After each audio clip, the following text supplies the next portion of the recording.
नमस्कार दोस्तों, welcome to study with Neelam. I hope आप सभी लोग बहुत अच्छे होंगे। आज है 14 नवंबर और 14 नवंबर के सभी best current affairs question with point two point section हम कंप्लीट करेंगे। चलिए तो शुरू करते हैं लेक्चर। आज का हमारा पहला क्वेश्चन है, निम्नलिखित में से कौन से शहर यूनेस्को क्रिएटिव सिटी नेटवर्क का हिस्सा हैं? तो यहाँ हमारा राइट आंसर होगा सी इज राइट आंसर। जयपुर और श्रीनगर क्या है? क्रिएटिव सिटी नेटवर्क का हिस्सा है। और श्रीनगर हाल ही में बना है क्रिएटिव सिटी नेटवर्क का हिस्सा, जो बना है कैटेगरी शिल्प और लोक कला की जो कैटेगरी बनती है उसमें। ओके, तो अभी तक भारत के 6 शहर यूनेस्को के क्रिएटिव सिटी नेटवर्क में शामिल हो चुके हैं। तो हम देख लेते हैं कौन कौन से हैं वो 6 शहर।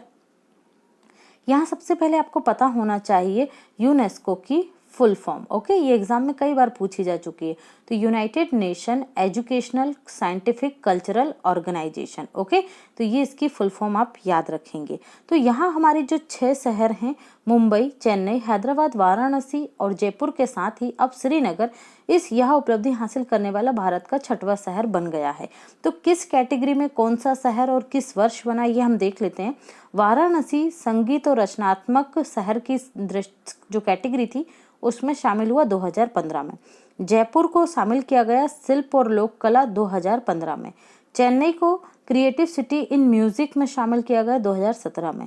हैदराबाद को गैस्ट्रोनॉमी या पाक कला, हैदराबादी जो आपका चिकन है बहुत ज़्यादा फेमस है, इसी तरीके से हैदराबादी चिकन कबाब। तो इस तरीके से जो ये पाक कला है, खाने की जो नई नई इसमें इन्वेंशन होता रहता है, और इसी को क्या कहते हैं, गैस्ट्रोनॉमी कहा जाता है। तो ये 2019 में शामिल हुआ। मुंबई जानते हैं हम फिल्म की श्रेणी में 2019 में शामिल किया गया। और श्रीनगर शिल्प और लोक कला की श्रेणी में 2021 में शामिल हुआ। तो जयपुर और श्रीनगर दोनों एक ही कैटेगरी में शामिल हुए हैं। ओके, याद रखेंगे ये आप। नेक्स्ट देखते हैं, हाल ही में समाचारों में चर्चा में रहे देव सहायम पिल्लई से संबंधित गलत कथन का चयन करें। यह ईसाई संत की उपाधि प्राप्त करने वाले पहले भारतीय व्यक्ति होंगे।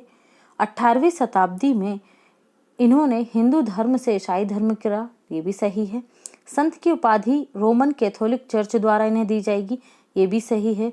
अन्य सभी संत जो भारत में हुए वे पादरी वर्ग के सदस्य नहीं थे। तो डी हमारा राइट आंसर होगा, क्योंकि वे सभी सदस्य पादरी वर्ग के थे और यहाँ लिखा है नहीं थे। ओके, तो राइट आंसर होगा हमारा डी। देख लेते हैं हम इनके बारे में। ये पहले भारतीय होंगे देव सहायम, जिन्हें ईसाई संत की उपाधि दी जाएगी। ओके, इन्होंने 1745 ईस्वी में ईसाई धर्म अपना लिया था और उसके बाद इनका नाम क्या रखा था? ईसाई धर्म अपनाने के बाद लेजारस रखा गया था। ठीक है, लेजारस का अर्थ ही क्या होता है? देव सहायम, मतलब देवताओं की सहायता करने वाले को देव सहायम कहा जाता है। 23 अप्रैल 1712 को कन्याकुमारी तमिलनाडु के नट्टलम गांव में जन्मे नीलकंठ पिल्ले मंदिर के पुजारी से संबंधित एक उच्च जाति परिवार में पले बड़े। त्रावणकोर के शहरी घराने की सेवा करते हुए डच ईस्ट इंडिया कंपनी के एक कप्तान के संपर्क में आने के कुछ सालों बाद 1745 में कैथोलिक बन गए थे। ठीक है, कैथोलिक ईसाई बन गए थे। ईसाई धर्म में भी 2 तरीके के ईसाई होते हैं, कैथोलिक और प्रोटेस्टेंट। पिल्ले का ईसाई नाम लजारस था, लेकिन बाद में उन्हें देव सहायम के रूप में जाना जाने लगा, मतलब देवताओं की सहायता करने वाला। चर्च के अनुसार जातिगत मतभेदों के बावजूद सभी वर्गों के बीच समानता का उनका उपदेश अंततः उनकी मृत्यु की वजह बना था। नेक्स्ट क्वेश्चन है हमारा, हाल ही में समाचारों में चर्चा में रहा डार्ट मिशन निम्न में से किस संगठन से संबंधित है? तो राइट आंसर होगा यहाँ पर हमारा ए, नासा द्वारा डार्ट मिशन लॉन्च किया जा रहा है और इसे लॉन्च करने की तैयारी चल रही है। तो देख लेते हैं कुछ इंपॉर्टेंट पॉइंट। हाल ही में नासा द्वारा पृथ्वी को क्षुद्र ग्रह एस्टेरॉइड से बचाने के लिए अपने पहले मिशन डार्ट मिशन को लॉन्च करने की तरफ बढ़ रहा है। डार्ट का अर्थ क्या होता है? DART का। तो डार्ट का अर्थ होता है डबल एस्टेरॉइड रीडायरेक्शन टेस्ट। इसका उद्देश्य अंतरिक्ष यान के एक क्षुद्र ग्रह से टकराने एवं उसके मार्ग या दिशा बदलने में सक्षम नई तकनीकी न्यू होगा, है ना, नई तकनीकी का परीक्षण करना है। इस अंतरिक्ष यान को कैलिफोर्निया के बेडनबर्ग स्पेस फोर्स बेस से स्पेस एक्स कंपनी जो है एलन मस्क की, इसके फॉल्कन 9 रॉकेट के जरिए लॉन्च किया जाएगा। अंतरिक्ष यान का लक्ष्य एक छोटा चंद्रमा है जिसे क्षुद्र ग्रह कहा जा रहा है, जिसका नाम डिमोर्फस है। क्या नाम है? डिमोर्फस है। इसके ही उपग्रह के पास ये लॉन्च किया जाएगा, जिसका व्यास 160 मीटर है और अंतरिक्ष यान के पृथ्वी से 11 मिलियन किलोमीटर दूर टकराने की आशंका है। डिमोर्फस डिडीमोस नामक एक बड़े क्षुद्र ग्रह की परिक्रमा करता है, जिसका व्यास 780 मीटर है। इस क्षुद्र ग्रह और चंद्रमा से पृथ्वी के लिए कोई खतरा अभी नहीं है। इसका लक्ष्य भविष्य में पृथ्वी की ओर किसी क्षुद्र ग्रह के आने की स्थिति में तैयार नई तकनीकी का परीक्षण करना है। तो डार्ट मिशन किस स्पेस कंपनी द्वारा लॉन्च किया जा रहा है? नासा के द्वारा। ये आप याद रखिएगा।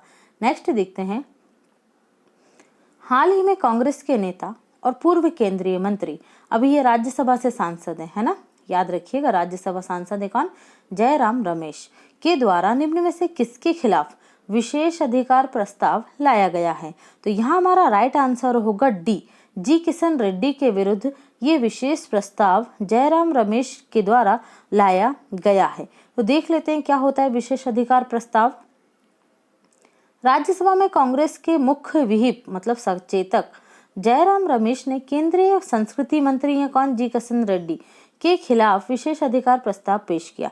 विशेष अधिकार प्रस्ताव की जांच पहले स्तर पर लोकसभा अध्यक्ष लोकसभा में लाया गया है तो लोकसभा अध्यक्ष करेंगे, राज्यसभा में लाया गया तो राज्यसभा के सभापति करेंगे।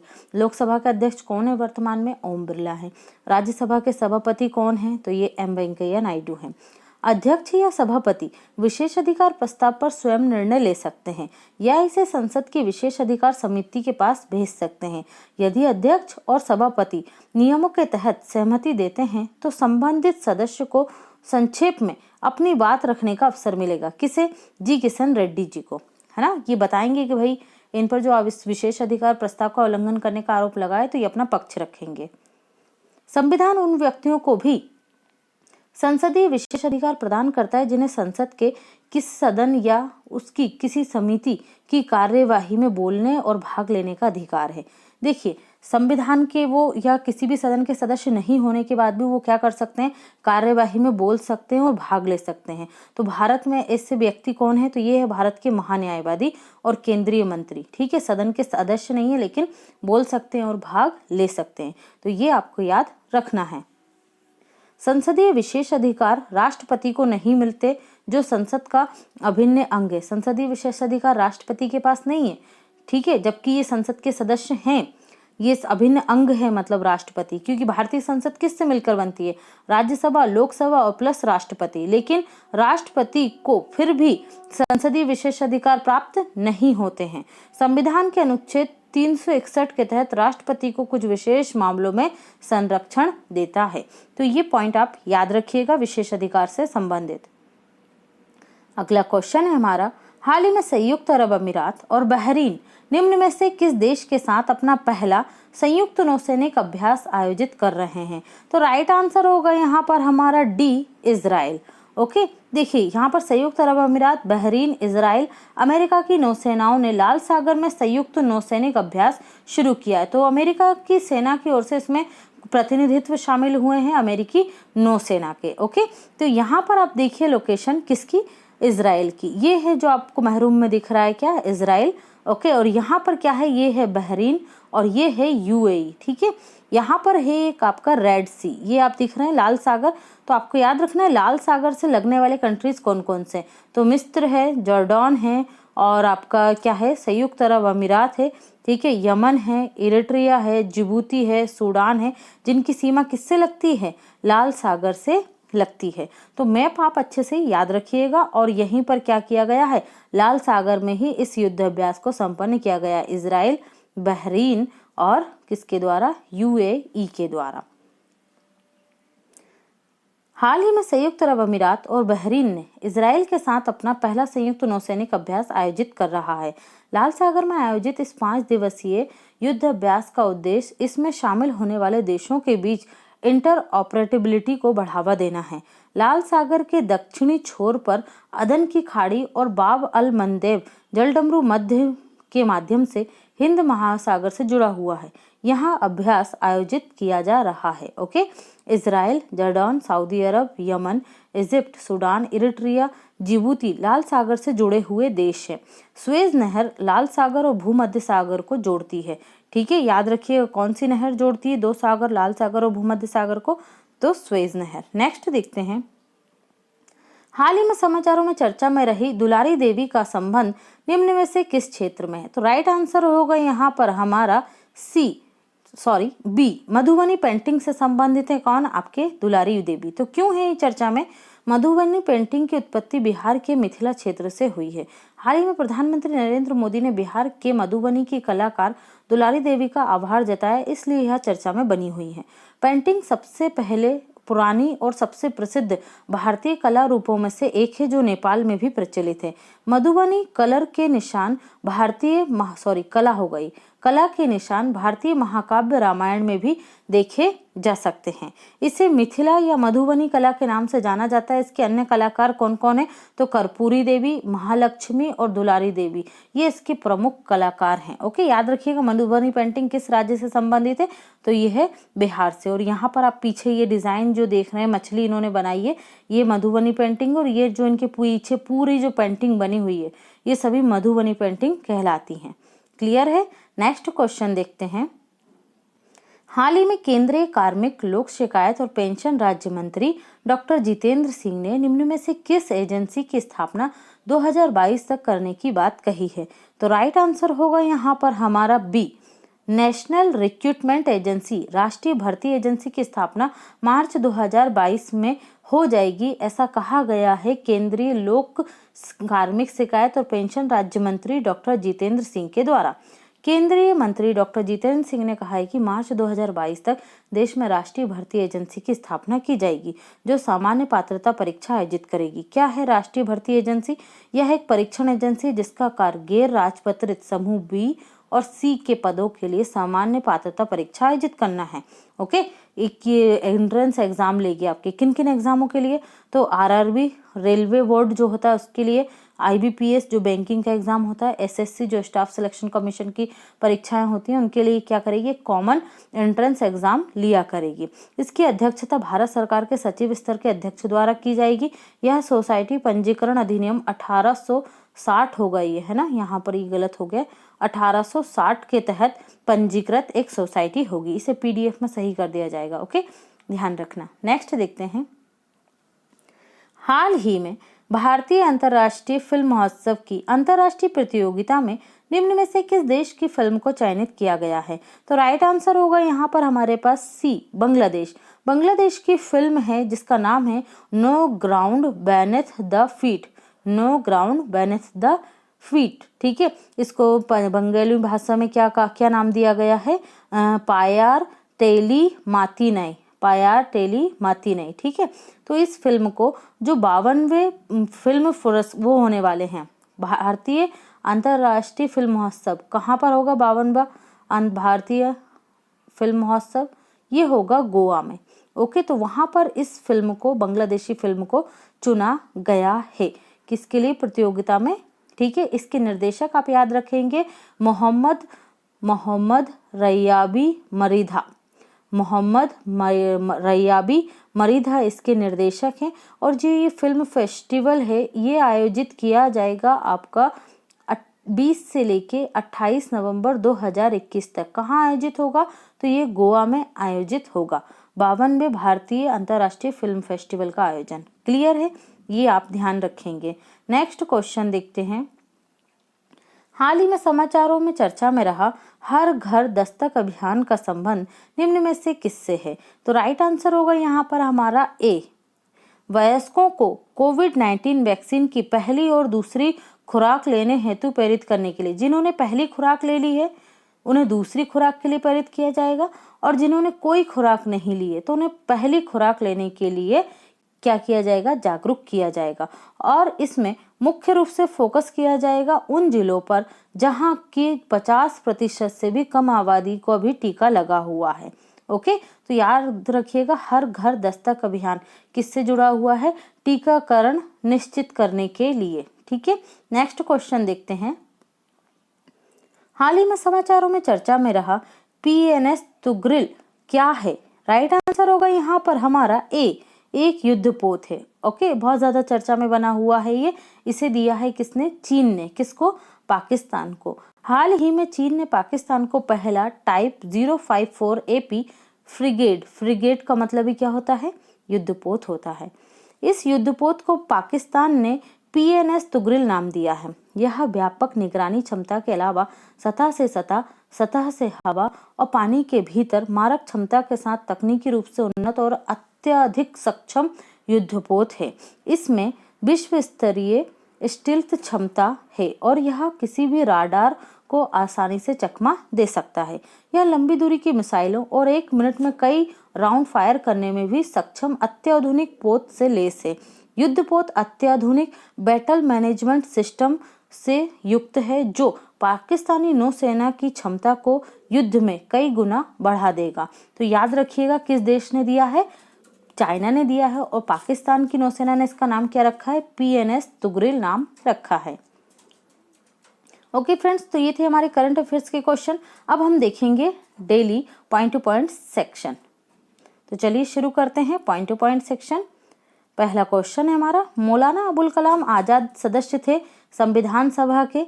भारत के पहले केंद्रीय शिक्षा मंत्री कौन थे? तो ये मौलाना अबुल कलाम आजाद ही थे। इनके जन्मदिन को 11 नवंबर को किस रूप में मनाते हैं हम? राष्ट्रीय शिक्षा दिवस के रूप में। तो याद रखिएगा ये संविधान सभा के सदस्य थे। नेक्स्ट है, मौलाना अबुल कलाम आजाद के जन्मदिन को मनाया जाता है किस रूप में? तो राष्ट्रीय शिक्षा दिवस के रूप में। इन्होंने ही, मौलाना अबुल कलाम आजाद ने यूजीसी की स्थापना की थी। IIT की स्थापना के लिए इन्होंने प्रेरित किया था। तो ये जो शैक्षणिक संस्थान है ये इन्हीं की प्रेरणा से अस्तित्व में आए थे। किनकी? मौलाना अबुल कलाम आजाद की। चक्रवाती तूफान यास का नाम किसने रखा था? तो ये ओमान ने नाम दिया था। चक्रवाती तूफान तोकाते का नाम किस देश ने रखा था? ये म्यांमार ने नाम दिया था। भारत का 6वां शहर कौन सा बना है ये जो यूनेस्को क्रिएटिव सिटी नेटवर्क में शामिल हुआ है? तो श्रीनगर बना हुआ है। वर्ल्ड वाइल्ड लाइफ डे कब मनाया जाता है? विश्व वन्य जीव प्राणी दिवस। तो ये मनाया जाता है 3 मार्च को और ये एग्जाम में बहुत पूछा जाता है। दूसरा है हमारा next question, world civil defence day कब मनाते हैं? 1 मार्च को मनाते हैं। नेशनल साइंस डे मनाया जाता है 28 फरवरी को। राष्ट्रीय महिला दिवस कब मनाया जाता है? 13 फरवरी को। और विश्व महिला दिवस 8 मार्च को मनाया जाता है। कब मनाते हैं? 8 मार्च को। शांति और विकास के लिए विज्ञान दिवस कब मनाया हमने? तो अभी मनाया था 10 नवंबर को। ठीक है, तो याद रखिए नेशनल साइंस डे और शांति और विकास के लिए विश्व साइंस डे ये मनाते हैं हम 10 नवंबर को। नेक्स्ट है, अंतर्राष्ट्रीय मातृभाषा दिवस कब मनाया जाता है? 21 फरवरी को। राष्ट्रीय उपभोक्ता दिवस कब मनाया जाता है? 12 फरवरी को। विश्व दलहन दिवस ये बहुत पूछा जाता है, याद रखिएगा 10 फरवरी को। विश्व बैंक शिक्षा सलाहकार के रूप में किसे नियुक्त किया गया है? तो राइट आंसर होगा रणजीत सिंह रिसाले। और ये पहले ऐसे शिक्षक हैं जिन्हें विश्व स्तर पर शिक्षक का पुरस्कार मिला है, सर्वश्रेष्ठ शिक्षक का पुरस्कार। कहाँ से है ये? महाराष्ट्र के पुणे से हैं। किस राज्य सरकार के द्वारा नॉलेज इकोनॉमी मिशन शुरू करने की घोषणा की गई है? तो राइट आंसर होगा केरल। किसने Azerbaijan grand prix formula 1 race जीती है? तो राइट आंसर होगा सर्जियो पेरेस ने। पेरेस है उनका नाम, है ना, पेरिस नहीं है, पेरेस। भारतीय नौसेना का हाइड्रोग्राफिक सर्वेक्षण जहाज INS संध्याक कहाँ से सेवा मुक्त हुआ है? तो राइट आंसर होगा विशाखापट्टनम से। CBSE ने पाठ्यक्रम में कोडिंग और डाटा विषय विज्ञान शुरू करने के लिए किसके साथ समझौता किया है? तो माइक्रोसॉफ्ट के साथ किया है। रायमोना राष्ट्रीय उद्यान किस राज्य का 6वां नेशनल पार्क बना है? तो राइट आंसर होगा असम का। UNG United nation general assembly के अध्यक्ष के रूप में किसे चुना गया है? तो अब्दुल हामिद को चुना गया है। और ये जो अब्दुल हामिद हैं ये मालदीव के पूर्व विदेश मंत्री भी रह चुके हैं। ओके, याद रखेंगे। नेक्स्ट देखते हैं, वर्ष 2024 में इंटरनेशनल हॉकी फेडरेशन के हॉकी 5 वर्ल्ड कप की मेजबानी कौन करेगा? तो ये ओमान करेगा। किस राज्य सरकार ने प्राणवायु देवता पेंशन योजना शुरू की? हरियाणा सरकार ने। हिमाचल प्रदेश सरकार ने किस प्राकृतिक घटना को रोकने के लिए एंटी हेल गन्स स्थापित की हैं? तो ये ओलावृष्टि के लिए। जहां वोट वहां वैक्सीन अभियान कहाँ शुरू किया गया? दिल्ली सरकार के द्वारा शुरू किया गया। जहां पोलिंग बूथ पर आप वोट डालने जाते हैं वही पोलिंग बूथ पर अब आपको वैक्सीन लगेगी दिल्ली में। स्कूली शिक्षा में परफॉर्मेंस ग्रेडिंग इंडेक्स में कौन सा राज्य शीर्ष पर रहा है? पंजाब। किस एयरपोर्ट ने नेट एनर्जी न्यूट्रल स्टेटस प्राप्त किया है? तो केम्पेगौड़ा एयरपोर्ट, कर्नाटक। 67वें राष्ट्रीय फिल्म पुरस्कार 2021 में पर्यावरण संरक्षण पर सर्वश्रेष्ठ फिल्म कौन सी थी? Water burial. CISF के नए डायरेक्टर जनरल कौन बने? सिलवर्धन सिंह बने हैं। राष्ट्रीय शिक्षा दिवस कब मनाया गया? तो ये 11 नवंबर को मनाया गया है। Finding a straight line between twist and turns पुस्तक किसने लिखी है? असीम चावला ने। किस दिन को जनजातीय गौरव दिवस के रूप में मनाने की मंजूरी दी गई है? 15 नवंबर। बिरसा मुंडा जो जयंती होती है उसे किस रूप में मनाया जाएगा? जनजातीय गौरव दिवस के रूप में। भारतीय नौसेना स्टाफ के अगले प्रमुख किसे नियुक्त किया गया है? तो हरि कुमार को, आर हरि कुमार है ना पूरा नाम इनका। अंतरराष्ट्रीय सोलर संगठन का 101वां सदस्य कौन बना है? तो ये अमेरिका बन गया है। और पहला सदस्य कौन था? तो डेनमार्क था। सनराइज ओवर अयोध्या नेशनहुड इन अवर टाइम्स पुस्तक के लेखक कौन है? सलमान खुर्शीद है। MV इंडिया के ब्रांड एम्बेसडर कौन बने हैं? अमिताभ बच्चन बने हैं। जलवायु परिवर्तन प्रदर्शन सूचकांक 2021 में भारत का स्थान क्या रहा? 10वां रहा है। Nehru the debates that finds India पुस्तक के लेखक कौन हैं? तो त्रिपुरदर्शन सिंह और आदिल हुसैन हैं। शांति और विकास के लिए विश्व विज्ञान दिवस कब मनाते हैं? 10 नवंबर को मनाते हैं। टीम इंडिया का T20 इंटरनेशनल का कप्तान किसे बनाया गया है? रोहित शर्मा को बनाया गया है। ISSF international shooting sports federation के प्रेसिडेंट कप में भारत ने कुल कितने पदक जीते? तो टोटल 5 पदक जीते हैं। संविधान के किस अनुच्छेद में यूनिफॉर्म सिविल कोड दिया गया है? एक समान सिविल संहिता मतलब एक जैसा कानून। तो ये दिया गया है आर्टिकल 44 में।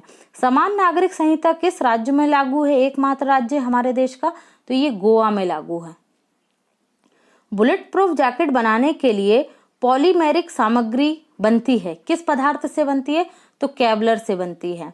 टाइफाइड का पुष्टिकरण या परीक्षण या उसकी जांच को क्या कहते हैं? विडाल टेस्ट बोलते हैं। क्या बोलते हैं? Widal test. और टाइफाइड किससे होता है ये आप मुझे कमेंट सेक्शन में बताएंगे। ओके। भारतीय राष्ट्रीय सेना कहाँ अस्तित्व में आई थी? तो राइट आंसर होगा सिंगापुर 1943 में। इंडियन इंडिपेंडेंस लीग की स्थापना किसके द्वारा की गई थी? तो ये कैप्टन मोहन सिंह ने की थी। इंडियन इंडिपेंडेंस लीग ही बाद में भारतीय राष्ट्रीय सेना बन गई, जिसे हम आजाद हिंद फौज भी कहते हैं। ओके। जब इंडियन इंडिपेंडेंस लीग बनी थी तो इसके पहली बार अध्यक्ष किसको बनाया था? कैप्टन मोहन सिंह ने रास बिहारी बोस को बनाया था। तो ये आप याद रखेंगे, कंफ्यूज मत होइएगा। आजाद हिंद फौज के द्वारा पहला क्षेत्र जिसे आजाद करवाया था अंडमान और निकोबार को, ठीक है, जिसमें उन्होंने क्या करा था? अंडमान का नाम शहीद रखा था और निकोबार का नाम स्वराज रखा था, ठीक है, शहीद स्वराज द्वीप। इंडिया स्ट्रगल किसकी ऑटोबायोग्राफी है? सुभाष चंद्र बोस की है। आजाद हिंद फौज की झांसी ब्रिगेड किसने संभाली थी? तो ये लक्ष्मी सहगल ने संभाली थी। ओके, याद रखेंगे। देश में उच्च उपज वाली किस्मों का कार्यक्रम कब लागू किया गया था? तो 1966-67 में। इससे आप कनेक्ट कर सकते हैं हरित क्रांति को। ओके, देश में हरित क्रांति कब आई थी? 1966-67 में। तो इससे आपको ये कार्यक्रम भी याद हो जाएगा। ओके फ्रेंड्स, तो ये था हमारा point two point section. I hope आपको पसंद आया होगा। पसंद आया तो वीडियो को लाइक कीजिए, शेयर कीजिए और चैनल को सब्सक्राइब करना मत भूलिए। आप हमें सभी डिफरेंट सोशल मीडिया प्लेटफॉर्म पर फॉलो कर सकते हैं, लिंक आपको डिस्क्रिप्शन बॉक्स में मिल जाएगा। Thanks for watching and take care.